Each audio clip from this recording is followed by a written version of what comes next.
Assalamualaikum warahmatullahi wabarakatuh. Nama saya Jal Indrawan dengan NIM 11225. Di sini saya akan menjelaskan tentang life cycle process requirement engineering ISO IEC IEEE 29148 2018.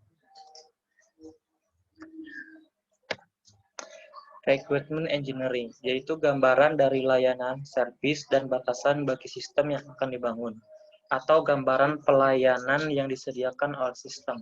Batasan-batasan dari sistem dan bisa juga berupa definisi matematis fungsi-fungsi sistem, atau juga bisa dikatakan proses menemukan, menganalisis, mendokumentasi, dan pengujian layanan-layanan dan batasan tersebut. Hasil dari requirement engineering digunakan untuk dasar penawaran suatu kontrak. Dalam hal ini, item-item yang disajikan harus terbuka untuk masukan dalam pembangunan perangkat lunaknya nanti. Dasar kontrak di sini item yang disajikan harus didefinisikan secara detail, sehingga apa yang akan dilakukan oleh pengembang menjadi jelas.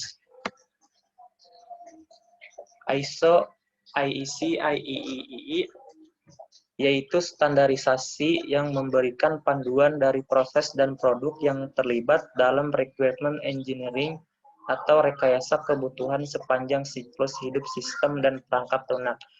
Jadi ISO IEC IEEE ini yaitu standarisasi untuk requirement engineering. Nah, ISO di sini yaitu International Organization for Standardization, yaitu menetapkan standar-standar industrial dan komersial dunia. Sedangkan IEC ini yaitu International Electronical Commission, di mana organisasi standarisasi internasional yang menyusun dan menerbitkan standar-standar internasional untuk seluruh bidang elektrik, elektronik, dan teknologi yang terkait atau bidang teknologi elektro.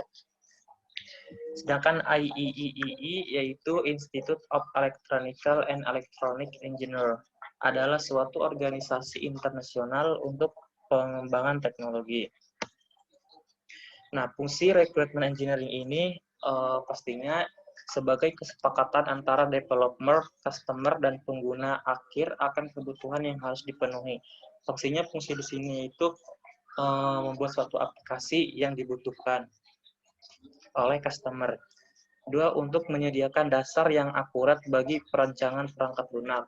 Yang ketiga yaitu untuk menyediakan referensi bagi dilakukannya validasi perangkat lunak.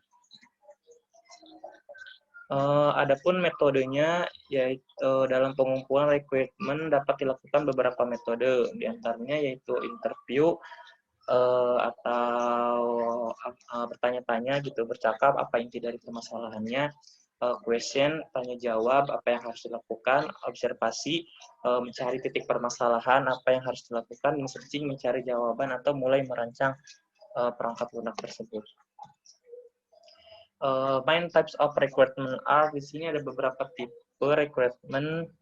Yang pertama, functional requirement atau persyaratan fungsional, hanyalah tugas atau kadang-kadang disebut tindakan atau aktivitas yang harus diselesaikan untuk menyediakan kemampuan operasional atau memenuhi persyaratan operasional. Yang kedua yaitu performance requirement, persyaratan kinerja, yaitu pernyataan sejauh mana suatu fungsi harus dijalankan. Umumnya diukur dalam hal seperti kuantitas, akurasi, cakupan, ketetapan, waktu, atau kesiapan. Selanjutnya yaitu sistem teknika requirement, alokasi persyaratan mengalir langsung dari persyaratan sistem ke elemen.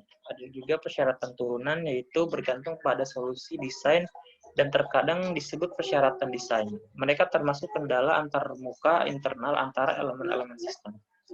Selanjutnya itu specification. Spesifikasi yaitu persyaratan detail dan tepat tentang hal-hal khusus, terutama pernyataan menjelaskan bahan, dimensi, dan kualitas pekerjaan untuk suatu yang akan dibangun, dipasang, atau diproduksi. Adapun langkah-langkah requirement engineering, yang pertama, inception, diperlukannya pemahaman dasar tentang masalah. Orang yang membutuhkan suatu solusi, pemecahan masalah yang dikehendaki, dan adanya komunikasi yang efektif serta kerjasama antara pelanggan, customer, dan pengembangan developer. Di sini mencari tentang permasalahan apa yang dibutuhkan oleh customer dan juga pengembang developer. Yang kedua adalah elicitation, yaitu membantu mendefinisikan apa yang dibutuhkan dan pengembangan suatu aplikasi. Beberapa hal yang saling menghambat dan memahami pendefinisian masalah. Yang ketiga, elaboration, yaitu suatu model analisa yang mendefinisikan suatu informasi yang fungsional dan memiliki wilayah perilaku suatu permasalahan. Di mana di sini itu mulai menganalisa model yang akan digunakan yang tentu berfungsi di wilayah tertentu tersebut. Selanjutnya yaitu negotiation. Negotiation merupakan aktivitas pada setiap permulaan literasi proses operandi lunak. Yang kelima adalah spesifikasi. Spesifikasi merupakan hasil akhir dari kegiatan requirement engineering. Yang keenam adalah validasi. Perlu adanya validasi kembali untuk memastikan bahwa developer mengerti permasalahan dan customer memahami masalah dengan tepat. Yang ketujuh di sini manajemen, membantu tim proyek untuk mengidentifikasi, pengawasan, dan melacak perubahan kebutuhan setiap saat pada tahap proyek. Kebutuhan manajemen dimulai dengan identifikasi apa yang dibutuhkan misalkan. Setiap kebutuhan memiliki nomor yang unik. Sekali kebutuhan tersebut diidentifikasi, maka tabel pelacakan segera dibuatkan. Itu saja dari saya. Kurang lebihnya mohon maaf. Arigatou gozaimasu. Terima kasih. Assalamualaikum warahmatullahi wabarakatuh.